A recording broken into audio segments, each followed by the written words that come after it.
오늘은 창세기 22장 전체를 보는데 7절 말씀만 읽도록 하겠습니다. 이삭이 그의 아버지 아브라함에게 말하여 이르되 내 아버지여 하니 그가 이르되 내 아들아 내가 여기 있노라. 이삭이 이르되 풀과 나무는 있거니와 번제할 어린 양은 어디 있나이까. 아멘. 자, 우리가 너무나 잘 아는 말씀입니다. 하나님께서 아브라함에게 명하시기를 내 독자 이삭을 하나님 앞에 번제로 드리라고 명령을 하셨습니다. 이런 말씀을 받은 아브라함이 즉시 순종해서 무려 사흘길 되는 먼 길인데 모리아산까지 이렇게 갑니다. 이틀을 꼬박 가서 산 아래에 이르게 되었고, 산 아래에서는 그동안에 집에 그 종들 하인들 데리고 와서 그 사람들이 나무찜을 지고 이렇게 왔었는데, 그 사람들은 거기에다 이제 쉬게 하고 이삭에게 그 나무찜을 다 치우고 이렇게 해서 산 꼭대기를 향해서 올라갑니다. 한참을 올라갑니다. 이렇게 그게 이제 하루길이 또 된다고 하는 거죠. 그러니까 아침부터 올라가서 몇 시간은 올라갔을 거예요. 그래서 한낮 될 때까지 이렇게 올라갔을 텐데, 올라가다가 이 무거운 짐을 지고 가는 이삭이 궁금한 게, 집에서 떠날 때부터도 큰 궁금증을 가지고 왔는데 여기 정작 산에까지 올라오면서 보니까 그 궁금함을 도저히 더 견딜 수가 없어서 아버지에게 물어봅니다. 아버지요 하고 물으니까 아버지가 아들아 내가 여기 있노라 이렇게 대답하죠. 그러니까 묻습니다. 자, 아버지 번제를 드린다고 하시지 않았습니까? 그렇지. 그런데 번제를 드리려면은 나무도 있고 풀도 있고 또 뭐가 있어야 돼요? 가장 중요한 것이 물론 이제 짐승을 잡을 칼도 있어야 되는 거고, 그런데 정말 제일 중요한 것은 번제로 드릴 어린 양이 있어야 되는데 아무리 살펴봐도 어린 양이 보이지 않으니까 그 어린 양은 어디에 있습니까? 라고 물었습니다. 그래서 오늘의 말씀의 제목은 번제할 어린 양은 어디에 있나이까? 입니다. 자, 그래서 아마 그런 질문을 받고 아브라함도 뜨끔하고 찔렸을 거예요. 자기도 지금 열심히 찾아보고 있거든요. 이 어린 양이 어디에 있을까? 분명히 하나님께서 어린 양을 예비해 놓으시고 계실 텐데 어린 양이 보이지 않으니까. 그러나 아브라함으로서는 어쩔 수 없는 거잖아요. 안 보이면은 진짜로 이삭을 잡아서 하나님 앞에 바쳐야 되는 거니까. 이런 어려움 가운데서 그는 아들에게 대답합니다. 하나님께서 번제할 어린 양은 하나님께서 자기를 위하여 친히 예비해 주실 것이다. 이렇게 말을 했습니다. 나는 어려서 우리 흥부놀부 이야기를 처음 이렇게 접했었는데요. 흥부놀부 이야기에 보면은 놀부의 집에, 놀부가 형이니까 놀부의 집에 제삿날이 되었습니다. 옛날 우리 조상들은 보통 5대조까지 이 제사를 드렸습니다. 그러니까 직접 내가 세상에 태어나서 자랄 때에는 내 할아버지, 아버지, 할아버지를 알고 증조 할아버지까지는 알기도 했을 거예요. 그렇지만 그보다도 더 올라가서 이제 고조 할아버지, 고고조 할아버지 되는 5대조까지 가려면은 그거는 힘드는 거죠. 그런데 5대조 할아버지 얼굴도 알지도 못하면서도 우리 조상들은 그 할아버지 제삿날이 되면은 가족이 다 모여가지고 하나 이렇게 제사를 드렸습니다. 그러니까 그 제사는 하나님께 드리는 제사가 아니고 죽은 조상님들 다 와서 이 음식 차려놓은 거 잡숫고 가십시오 하는 이제 그런 제사였죠. 자, 이렇게 제사 드리는데 놀부의 집에 제삿날이 되었습니다. 근데 놀부가 가만히 생각해 보니까요, 이 구두쇠 놀부가 제사 드리느라고 음식을 다 사다가 이렇게 버려놓고 음식을 차려놓고 제사를 드리려니까는 음식값이 너무 아깝잖아요. 애쓰고 고생하고 했는데 그래서 무슨 좋은 수가 없을까 하고 한참을 궁리하다가 마침내 좋은 수를 찾아냈습니다. 옳거니 이렇게 하면은 되겠구나. 그래가지고 찾아낸 방법이 뭡니까? 그는 음식을 직접 차리지를 않고 종이에다가 음식 이름을 다 써가지고 온갖 좋은 음식 이름들 다 써서 상 앞에다가 상 위에다 이렇게 얹어놓고 그래서 제사를 드린다고 했습니다. 자, 우리 조상님들, 제가 이렇게 좋은 음식 가득가득하게 준비해 놨으니 다 와서 잡수시고 우리들에게 복을 내려 주시옵소서. 이렇게 하고 제사를 드렸다는 그런 이야기를 보면서 정말 실소를 금할 수가 없었습니다. 세상에 아무리 구두쇠라고 하지만 이건 좀 너무하지 않은가 하는 생각을 했고요. 또 하나는 근데 우리 조상들의 이 해학이라고 그러죠. 이런 그 유머 센스 그러면서 어떻게 보면은 이 조상 제사에 대한 비판 이런 것도 그 속에 다 들어있었을 거예요. 정말 죽은 조상들이 와서 이거를 먹는지 안 먹는지도 잘 모르고 그런데 이렇게 5대조까지 얼굴도 알지 못하는 5대조까지 찾아서 제사를 드린다는 것이 얼마나 좀 모순되는 얘기입니까? 자, 이렇게 했는데 그때 생각을 보면서 오늘날 그런 사람이 세상에 진짜로 있겠는가? 아무리 구두쇠라고 하지만 종이짝에다가 음식 이름 다 써놓고 이렇게 공수표를 날리는 그런 사람이 있겠는가 생각을 했었는데 제가 이제 예수님을 믿고 나서 어느 날 가만히 생각해 보니까 문득 그게 생각이 나는 거예요. 그러면서 그건 내가 옛날에 어렸을 때는 그런 사람은 세상에 없을 거다 하고 비웃었었는데 내가 이제 생각해 보니까 그게 바로 오늘날 우리 예수님 믿는 데는 사람들의 모습이 똑같이 생겼구나. 정말 하나님 앞에 이 예배라고 하는 거는 제사 아닙니까? 구약의 제사 제도가 신약에 와서는 예배로 이렇게 바뀐 건데 예배라고 하면은 가장 중요한 것이 제물이 있어야 하는 거죠. 그런데 실상 오늘날 우리 예배에는 찬송도 있고 기도도 있고 설교도 있고 모든 게 다 있어요. 헌금도 있고 다 있기는 하지만 그러나 정말 제일 중요한 것 제물이 없다고 하는 거죠. 물론 헌금하는 거를 제물이라고 말할 수도 있겠지만 그까짓 거 돈 몇 푼이 무슨 제물이 되겠습니까? 정말 예수님께서 가난한 과부가 은전 2푼을 드린 것을 가지고 크게 칭찬하시고 이렇게 하셨지만 그가 드린 그 음전 2푼은 돈의 액수로는 사실 큰 돈이 아니지만 그 과부에게 있어서는 자기의 전 재산이었다고 하는 면에서 그것은 큰 것이었고 하나님께서 기뻐 받으실 만한 것이었다고 하는 거죠. 그래서 오늘날 우리가 하나님 앞에 예배를 드릴 때에도 헌금을 한다.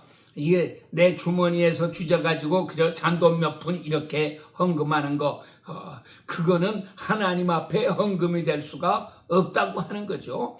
또 우리가 11조도 바친다, 감사 헌금을 한다, 건축 헌금을 한다, 선교 헌금을 한다, 이렇게 절기 헌금을 한다, 여러 가지로 명목을 붙여서 헌금을 많이 드리지만 정말 더 중요한 거는 돈이 문제가 아니고 그 드리는 사람이 자기를 드릴 수 있느냐 하는 이것이 중요한 거 아니겠습니까? 그래서 오늘 이 말씀 불과 나무는 있거니와 번제할 어린 양은 어디 있나이까? 라는 이 이삭의 질문은 우리에게 굉장히 깊은 뭔가 감명을 주고 있고 깊은 물음을 던져주고 있는 것이고, 오늘 우리의 예배가 과연 어떠한 거냐 하는 것을 다시금 살펴보도록 촉구하고 있는 말씀이기도 한 것입니다.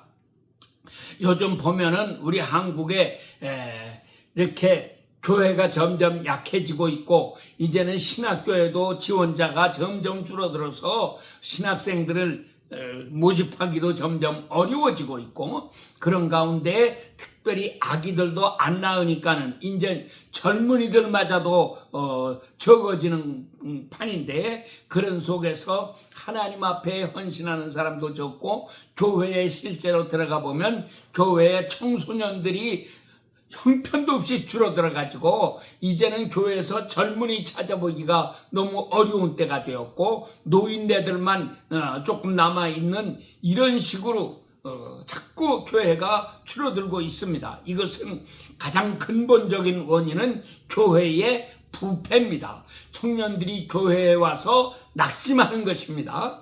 교회가 이래가지고 되겠느냐 하는 거고, 교회 안에 붉은 무리들이 많이 들어와가지고 이렇게 하나님 말씀을 대적하고 반대하는 자들이 많아지고, 심지어는 목사라고 하는 사람들 가운데도 붉은 사상에 물들어가지고 무신론자들이 많아집니다. 하나님이 없다고 하고 예배를 드리긴 드려도 하나님이 여기 찾아와 계시고 하나님이 우리의 예배를 받아주시는 분이다, 그 하나님이 나에게 어떻게 명령하신다, 이런 것이 전혀 없이 형식적으로 예배하는 사람들이 자꾸 많아지게 되면은 결국 그런 예배는 하나님이 받지도 않으시는 거잖아요. 우리가 구약 성경에 보면 처음 인간이 갈라지는 게 아담의 두 아들 가인과 아벨 두 사람의 이 제사의 문제에서 둘로 갈라져 버리고 말았습니다. 그렇게 해서 아벨은 순교자가 되는 거고,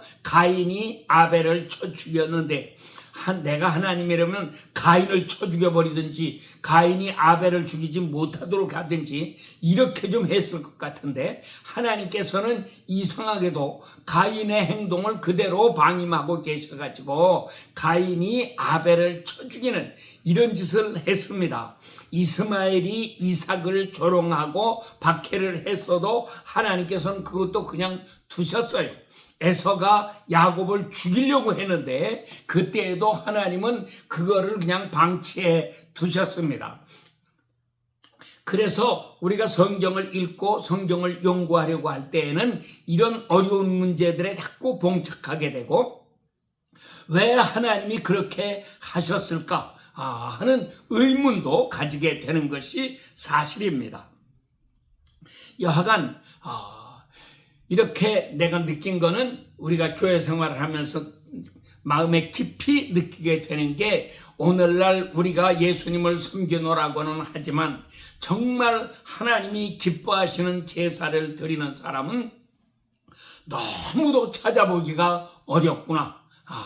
이것이 우리 목사님들부터 먼저 자기를 온전히 헌신하지 못한 사람들이 너무나 많은 거예요. 또 그래서 이스라엘 백성들이 애굽에서 나와서 광야에서 40년 동안 살 때에 하나님께서는 물으십니다. 이것이 아모스 5장 25절이고 사도행전에서는 7장에 스테반이 똑같이 그 말씀을 인용해 가지고서 물어보는 거죠. 7장 42절에 너희가 광야에 40년 동안 사는 동안에 하나님 앞에 번제나 소제나 이런 제물을 드린 일이 있었느냐 하고 물으십니다. 하나님은 그런 제물을 받으신 일이 없다고 말씀하시는 거예요. 그러니까 오늘 옛날 광야의 백성들도 하나님이 기뻐 받으시는 훌륭한 제사를 드리지 못했다면, 현대 같은 오늘날 우리 현대인들에게 있어서는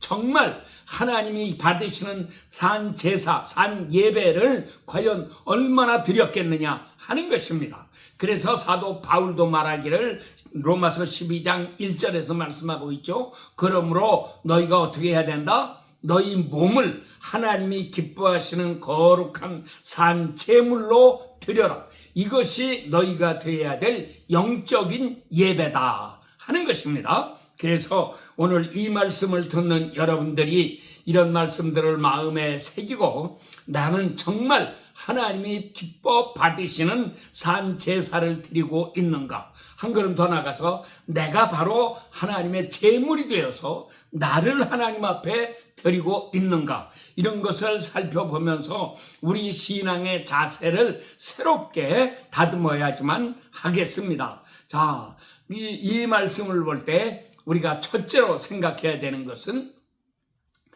이삭의 이 질문은 번제할 어린 양이 어디 있느냐고 물어보는 이 질문은 비단 이삭 한 사람의 질문에서 끝나는 것이 아니라고 하는 사실입니다. 그러면 뭡니까? 사실은 아브라함도 하나님 앞에서 이런 번제할 양을 찾고 있었다고 하는 거예요.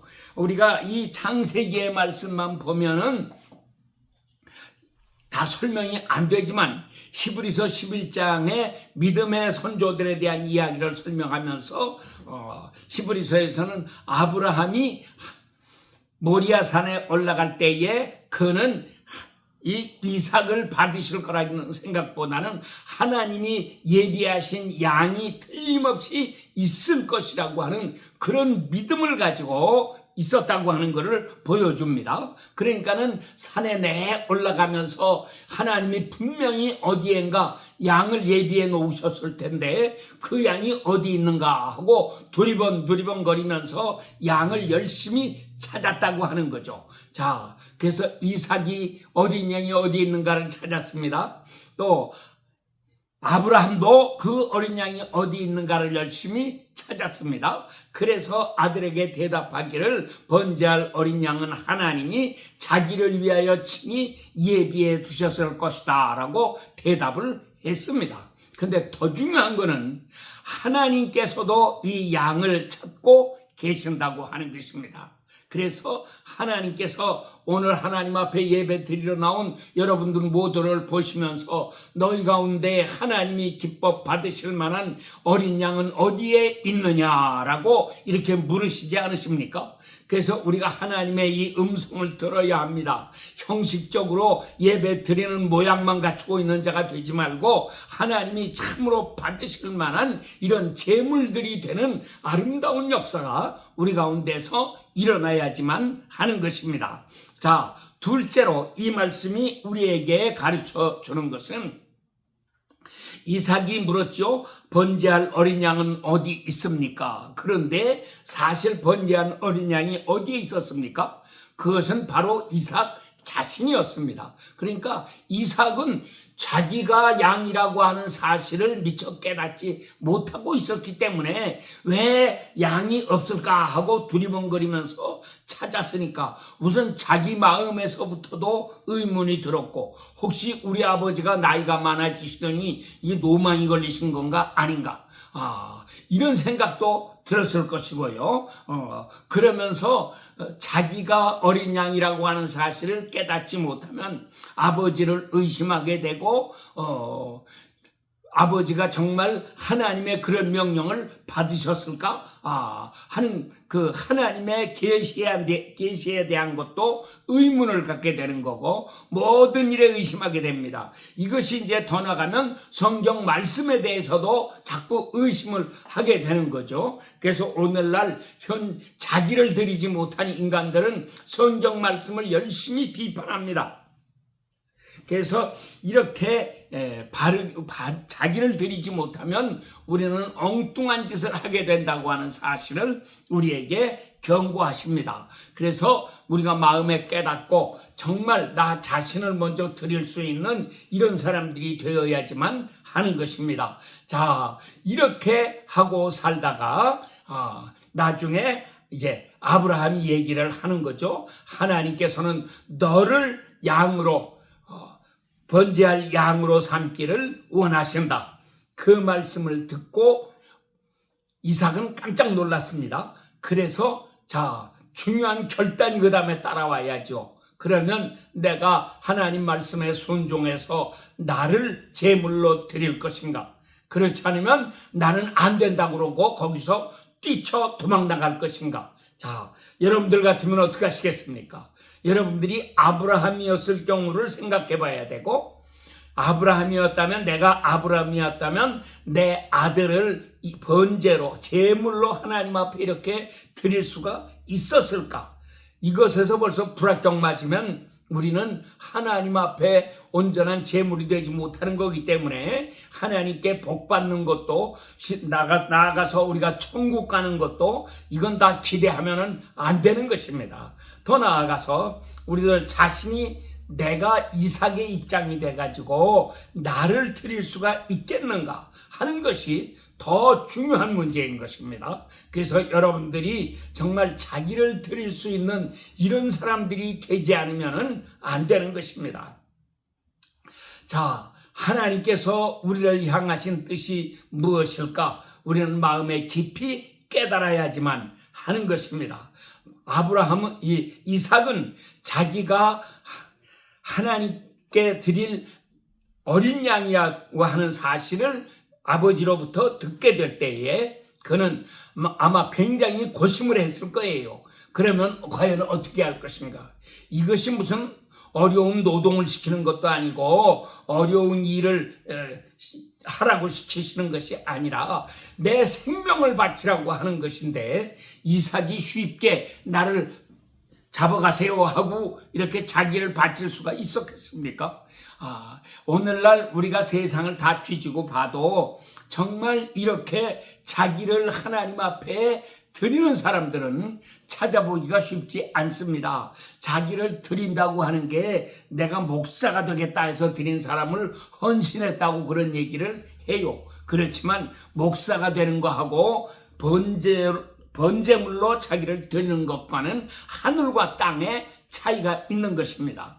그런데 오늘날 우리는 이 하나님 앞에 자기를 드린다는 말씀을 너무 가볍게 알지 말고 이렇게 마음에 깊이 깨달아야지 하는 것입니다. 스데반은 자기를 하나님 앞에 제물로 드린 사람입니다. 그러니까 이렇게 담대하게 그들을 책망하는 말씀을 할 수가 있었습니다. 그런데 이런 용기가 없으면 자기를 드리지 못하는 사람은 죽음이 두려운 사람은 바른 말을 할 수가 없습니다. 상대방의 잘못을 저 유태인들의 잘못을 책망할 수가 없습니다. 저들에게 그냥 비위 맞춰주고 잘했다 칭찬해주고 이렇게 하면서 예수님을 십자가에 못 박아 죽인 하나님의 원수가 된 저들을 책망해서 바르게 고쳐놓지 못하고 오히려 그들에게 동조하는 이런 인간들이 되고 마는 것입니다. 그래서 우리가 신앙생활을 하되 정말 예수님 앞에 나 자신을 먼저 드리지 않으면 우리는 절대로 바른 말씀을 전하는 사람이 될 수도 없다고 하는 사실을 같이 꼭 기억해야지만 합니다. 이 마지막 때에 하나님은 일꾼을 찾으시는데 우리가 하나님 앞에 헌신된 일꾼이 되지 못하면 내가 헌신이 되지 않았는데 어떻게 남들을 헌신할 수 있도록 만들겠습니까? 그래서 헌신이라고 하는 말이 무슨 뜻인지를 마음에 깊이 생각하고 이 말씀 속에 한 걸음 더 깊이 들어가는 사람들이 되어야지만 하겠습니다. 여하간 이삭은 많이 고심을 했을 거예요. 나도 이 말씀을 놓고 이삭이 어떻게 자기를 하나님 앞에 이렇게 드릴 수가 있었을까 하고 생각을 해봤습니다. 이렇게 하다가 문득 떠오른 것이 입다의 딸입니다. 사사기 11장에 나오는 사사 입다의 이야기와 그 11장 끝에 나오는 사사의 입다의 딸의 이야기가 생각이 났어요. 보세요. 자, 이스라엘 나라에 전쟁이 났습니다. 적이 쳐들어왔습니다. 그런데 암몬 사람들이 쳐들어왔습니다. 그런데 이 이스라엘 사람들은 전쟁을 하긴 해야 되겠는데 항복할 수는 없잖아요. 전쟁을 하긴 해야 되겠는데 오랜 시간 평화가 계속되다 보니까 군대도 없고 훈련받은 사람 물론 없는 거고 적군이 쳐들어와도 싸우겠다고 나서는 사람도 없고 서로 눈치만 보고 있고 젊은이들은 노인들만 보고 있고 노인들은 젊은이들을 바라보고 있고 노인들이 어떻게 전쟁 나가겠어요? 젊은이들을 보내야지. 그 젊은이들을 바라보고 있고 그렇지만 젊은이들 가운데는 다 정신 상태가 썩어 빠져가지고 전쟁에 나가서 자기의 몸을 바쳐서 목숨을 바쳐서 나라를 구하겠다, 내 민족을 구하겠다, 내 가족을 구해내겠다 이런 사람들을 찾아볼 수가 없는 이렇게 타락한 세대였던 것입니다. 자, 그래서 그 장로들이 이스라엘의 장로들이 모여가지고 회의를 하고 생각하다가 못해가지고 결국 입다를 찾아오죠. 입다는 깡패들의 대장 노릇하고 있었고 이렇게 살았던 사람이니까 하다못해 그래도 깡이라도 좀 있지 않겠느냐 해가지고서 입다를 찾아와서 입다야 너밖에 없다. 이제 나라가 이렇게 풍전등화의 위기에 있는데 네가 좀 나가서 적군을 물리치고 나라를 구해줘야 되겠다 하고 사정을 합니다. 이런 사정을 들은 입다는 비록 자기가 기생의 아들이라고 그래서 따돌림을 당하고 멸시를 받고 천대를 당하고 이렇게 어려운 생활을 하고 살았지만 그래도 자기도 이스라엘 사람이니까 내 나라 내 민족을 살려내야 되겠다고 하는 이런 마음에서 전쟁에 나가겠다고 허락을 했습니다. 장로님들 정 사람이 없다면 내가라도 나가야죠. 제가 하겠습니다. 그래서 약속을 했는데 약속하는 것까지는 쉬웠을지 몰라도 이것이 보통 약속이 아닙니다. 지켜도 그만 안 지켜도 그만인 그런 약속이 아니고 이 약속은 내 목숨을 바치는 약속입니다. 그러므로 그는 이 약속 앞에서 얼마나 괴로워하고 두려워하고 떨었겠습니까? 그래서 자 이제 내일 날이 밝으면은 적군을 맞이하게 되고 적군과 가서 맞서 나가서 싸워야지 하는데 이걸 어떻게 할 것인가 고심하고 그러다가 너무 마음이 다급해지니까 하나님 앞에 약속을 했습니다. 하나님 만약에 이번 싸움에서 우리에게 승리를 주신다면 나에게 승리를 주신다고 하면 그래서 적을 물리칠 수 있게만 해주신다고 하면 내가 우리 집에 개선하고 돌아오게 될 때에 누구든지 제일 먼저 뛰쳐나와서 나를 영접하는 자 그를 하나님 앞에 번제로 드리겠습니다. 약속을 했어요.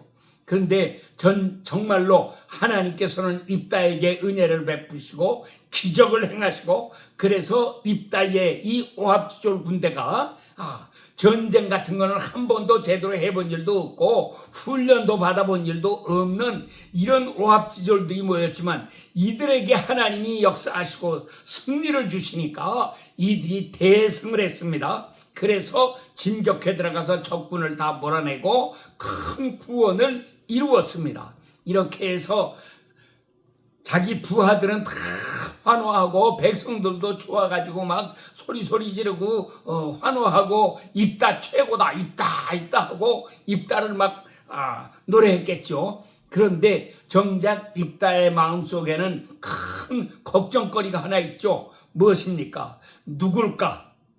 누가 대간절 제일 먼저 나와서 나를 영접할까? 근데 누굴까라고 할 게 또 뭐가 있어요? 자기 집에 누구 많은 식구가 있는 것도 아니고 식구라고 그래봐야 자기 아내하고 자기의 외딸 무남동녀 외딸 둘밖에 없는데 혹시 모르죠? 그 자기 집에 있는 종들이라도 뛰쳐나와서 이렇게 환영하고 그런다면 종이라도 잡아서 바칠 수 있었을지는 몰라도 그러나 그런 것도 아니었습니다. 자, 그런데 이 아내와 딸 둘 중에서 누가 나올 것인가 했는데 누구였습니까? 입다의 딸이었죠. 입다의 딸이 아버지가 전쟁에서 이기고 돌아오신다 하는 얘기를 듣고는 너무너무 기쁘고 너무너무 좋아가지고서 막 춤을 추면서 아버지를 영접하러 뛰쳐나옵니다. 내가 이렇게 뛰쳐나가면 우리 아버지가 얼마나 좋아하실까, 이런 기대를 가지고 아버지를 맞이하기 위해서 뛰쳐나갔는데 어떻게 됐습니까?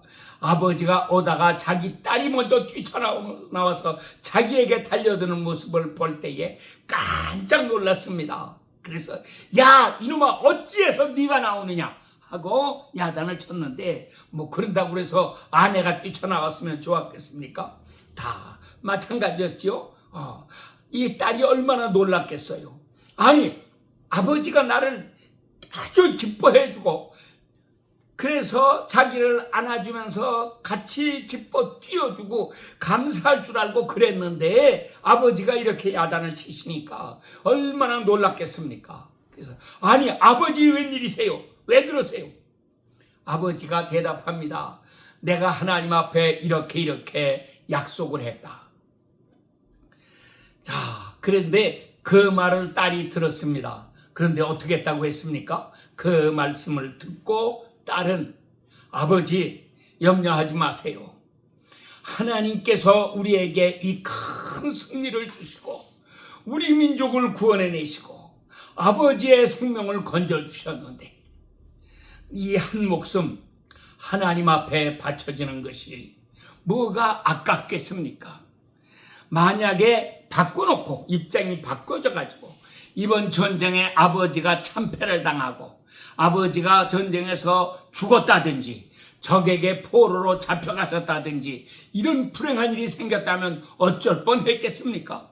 그러니까 아버지에게 하나님이 승리를 주셨는데 거기에 대한 감사의 표시로 내 한 목숨, 이 딸의 목숨 하나 바치는 거, 그게 뭐가 그렇게 아깝고 큰 것이 되겠습니까? 내가 기쁜 마음으로 하나님 앞에 제물이 되겠습니다 하고 자기를 바쳤다고 하는 이야기죠. 이것이 입다의 이야기입니다. 그래서 하나님께서 왜 입다의 이야기가 생각나게 하셨는가? 그것은 이삭도 똑같았을 거라고 하는 것입니다. 아버지의 말을 들을 때에 이삭도 내가 이삭이었다면 아마 냈다 도망쳐서 나갔을 거예요. 아버지를 뿌리치고 도망쳐 나갔을 것입니다. 그렇게 되었겠지만 입다는 이제 이 이삭은 그렇게 하지 않았습니다. 그는 자기가 어떻게 세상에 태어났는지를 어려서부터 귀에 못이 박히도록 많이 들어서 잘 압니다. 아버지가 자기를 낳을 수 없는 아버지고 어머니고 낳을 수 없는 상태에 있는데도 하나님의 능력으로 태어났습니다. 그렇다면 하나님께서 주신 생명인 걸 알죠. 우리 많은 사람들이 자기가 다 잘나서 세상에 태어나고 이렇게 사는 줄로 알아요. 우리 부모들도 그냥 이렇게 결혼하고 살면 저절로 자식을 낳게 되는 줄로 생각하고 삽니다. 그렇지만 그런 결혼했다고 해서 자식을 낳는 거 아닙니다. 결혼해서 자식을 낳았다고 해서 다 훌륭한 자식을 낳는 것도 아닙니다. 이 세상에는 불행한 일들이 너무나 많습니다. 그런 가운데 하나님께서 우리에게 귀한 자녀들을 주신 것, 이게 다 하나님 주신 선물입니다. 하나님의 특별하신 은총입니다. 하나님 은혜에 대한 깊은 감사가 여기에 따라와야지만 하는 것입니다. 그래서 이삭은 자기를 기쁨으로 드릴 수 있었습니다. 내가 이제까지 산 것도 주님의 은혜입니다. 하나님께서 나의 생명을 원하신다면 내가 기꺼이 드리겠습니다. 내가 앞으로 얼마나 더 잘 살 수 있을지는 몰라도 결국 인생은 한 번은 다 가야 되는 것인데 조금 일찍 가거나 조금 늦게 가거나 사실 별 차이가 없는 거죠. 하나님께서 기뻐 받으실 만한 제물이 되어서 나를 제물로 드려 하나님이 받아주시는 이런 사람이 된다고 하는 것이 얼마나 영광스러운 일입니까? 이삭은 자기의 생명에 대한 이런 인간적인 애착보다도 하나님께서 나에게 생명을 주셨고 이제껏 길러주셨고 이제 나의 생명을 원하신다고 하는, 그러면 내가 기꺼이 드려야지 된다고 하는 이런 깊은 깨달음 속에서 자기를 드릴 수 있었던 것입니다. 하나님은 이 마지막 때에 여러분들에게도 하나님의 제물들이 되라고 찾고 계십니다. 여러분은 자신을 이렇게 제물로 드리실 수가 있겠습니까? 우리가 헛된 세상 것에 욕심내고 세상에 끌려서 살아가는 자가 되지 말고 정말 나 자신을 주님 앞에 드려서 하나님 앞에 영광스러운 제물로 쓰임받게 되기를 소원하는 사람들이 되어야 하겠습니다. 하나님은 아벨도 받으셨습니다. 하나님께서는 기쁨으로 귀한 의인들을 순교자로 이렇게 받으셨습니다. 하나님 앞에 나도 바쳐져서 하나의 순교자의 반열에 들어갈 수 있게 된다면 이거는 영광스러운 일이 아닐 수가 없습니다. 나를 찾으시는 하나님의 부르심에 응답해서 우리들을 기꺼이 드릴 수 있는 거룩한 제물들이 다 되시기를 축원합니다. 아멘. 기도합니다.